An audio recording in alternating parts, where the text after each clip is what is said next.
रहीम अस्सलाम वालेकुम, welcome to my channel. Hope कि आप सब ठीक होंगे और बहुत सारे दुआ आपके लिए और आपकी फैमिली के लिए कि अल्लाह पाक आपको हमेशा खुश रखे, सेहत और सलामती के साथ रहे। मैं हूं राना और आप देख रहे हैं मेरा यूट्यूब चैनल।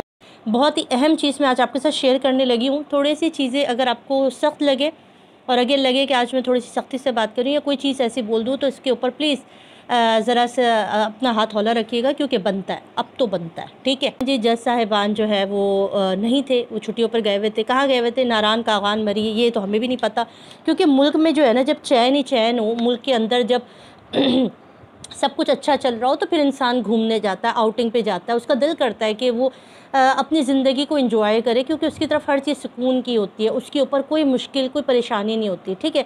अगर हमारे घर के अंदर कोई मसला होता है, कोई परेशानी होती है, हमारे घर का कोई फ़र्द किसी परेशानी में मुब्तला होता है, तो क्या हम आउटिंग पे निकल जाते हैं? क्या हम घूमने फिरने चले जाते हैं? क्या हम सैर व तफरी के लिए चले जाते हैं?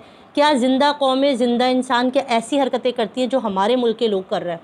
अच्छा जी, एक फ़ुटेज अभी मेरे सामने आई जी, वो थी जी इकरारुल हसन की, यासिर शामी थी उसके अंदर, और इकरारुल हसन की सेकंड वाइफ फ़रा, वो मौजूद थे और वो मरी की तरफ कहीं घूम रहे फिर रहे। तो उन्होंने अपना एक वीडियो व्लॉग बनाकर डाला जिसमें गाना गा रहे हैं, खा रहे हैं, पी रहे हैं, अय्याशी हो रही है। अच्छा, कुछ दिन पहले, अभी कल या परसों, मैंने यासिर शामी की एक वीडियो देखी थी जिसके अंदर वो क्रिटिसाइज़ कर रहे थे हम अवार्ड के उन फ़नकारों को जो इस टाइम हैं और वहाँ पर अपनी जो है वो अवार्ड सेरेमनी की तैयारी कर रहे हैं।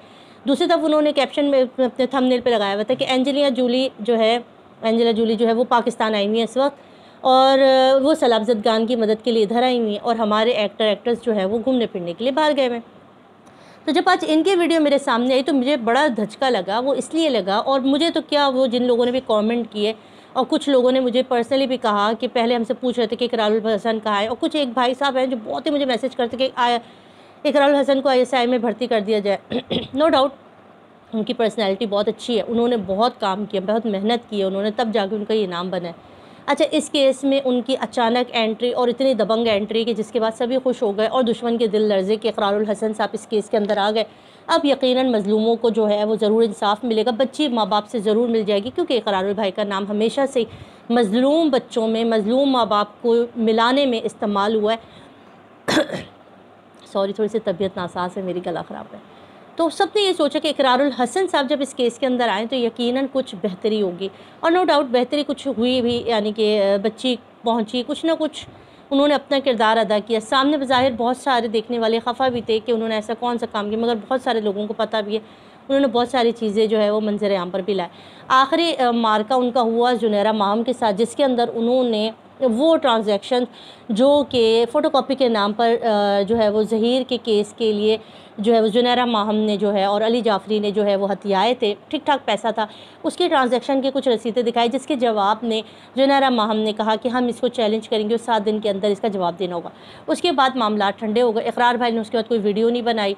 जुनैरा माहम भी जो है वो FIA का नाम ही लेती हैं, खुसूसी और खुफिया अदारों का नाम लेती हैं, मगर कभी नज़र नहीं आई। आज उनको वहाँ पे आउटिंग करता देख के, चले भाई इंसान है, इंसान घूमता है फिरता है, कोई ऐसे मसले की बात नहीं है, हर इंसान घूमता है, मगर इस सिचुएशन में जब मुल्क सैलाब की ज़द में है और इस वक्त बहुत ज़रूरत है कि हमारे नामी गिरामी लोग आगे आएँ और अपना हिस्सा डालें, उन सैलाब ज़दगान की मदद करें, उनके लिए कुछ ना कुछ रिलीफ करें, क्योंकि इनके चेहरे ऐसे, इनके फेस ऐसे, इनका बोलना ऐसा जो असर रखता है। मैं यहाँ बैठ जाऊँ, बोलूँ मुझे कुछ पैसे चाहिए, मैंने सैलाब ज़दगान को देना, कोई इतना असर नहीं करेगा, मगर ये कहेंगे तो इनके चैनल पर लाखों की तादाद में लोग इनको फॉलो करते हैं, इनको देखते हैं और इनको प्यार करते हैं, क्योंकि ये हमेशा सच्चाई की बात करते हैं। आज उनको इस तरह से घूमते फिरते देखे उनके बहुत सारे मद्दा जो हैं, जो उनके जानने वाले, जो उनके प्यार करने वाले, जो उनसे मोहब्बत करते, उनके दिल खफा हुए। उन्होंने कहा कि मुल्क में इस वक्त इतनी मुश्किल सूरत हाल है, बच्चियाँ मुस्तकिल अगवा हो रही हैं, इंसाफ मिल नहीं रहा, जजेस लापता हैं, वकला पता नहीं कहाँ हैं, वकला जो है वो एंकर पर्सन बन गए, एंकर पर्सन जो हैं वो वकला बन गए, तो सब कुछ गुटपुट हो गया है। उसके अंदर ये लोग जो हैं वो इन्जॉय करते रहे, चल इन्जॉय कर लेते। अब इन्होंने वीडियो बना के इसको अपलोड कर दिया, जिसके ऊपर ज़ाहिर है वो माँ बाप, जैसे मेहदी काज़मी साहब, साइमा भाभी, उम्मे हानी के फादर है, वो जब देखते हैं कि जब हमारे केस की बात होती है तो इनके ये बात नहीं करती है। वो सलाब ज़दगान जो कहीं ना कहीं भूखे प्यासे सर नंगे बैठे हुए हैं, जिनको सरों पर छत नहीं है, वो इनको अय्याशी करते हुए, और जब इनको मसीहा मानते हैं ना, असल है जब हम किसी को मसीहा मानते हैं और वो मसीहा घूम रहा फिर रहा और आउटिंग कर रहा हो,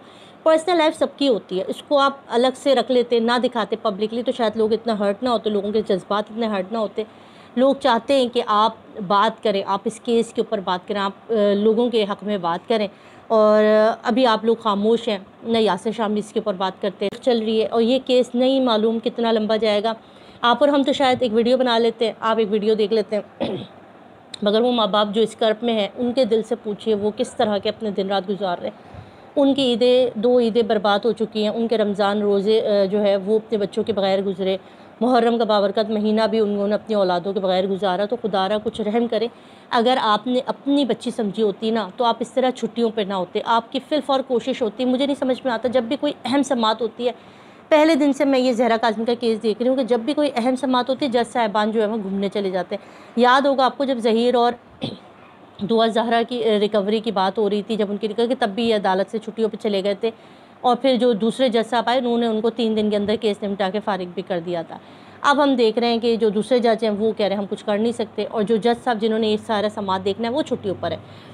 सब मज़े कर रहे हैं, सबकी अपनी अपनी लाइफ एंजॉय कर रहे हैं, हर कोई अपनी ज़िंदगी में खुश है, किसी को किसी के बच्चों की परवाह नहीं है। इस मुल्क में किसी को किसी की औलाद से परवाह नहीं है, सबको सिर्फ इस बात की परवाह है कि मेरा बच्चा जो है ना वो अमेरिका, कनाडा, लंदन में पढ़ रहा है, लिख रहा है, मेरे घर के अंदर सब कुछ अच्छा है। बाहर क्या हो रहा है हमारी बला से, हमारे घर में, हमारे बैंक में डॉलर आ रहे हैं, हमारे बैंक में पैसे आ रहे हैं, हमारे लिए यही काफ़ी। कोई भूख से मरता है या किसी की बच्चियाँ उठाई जाती, हमें से कोई सरोकार नहीं है।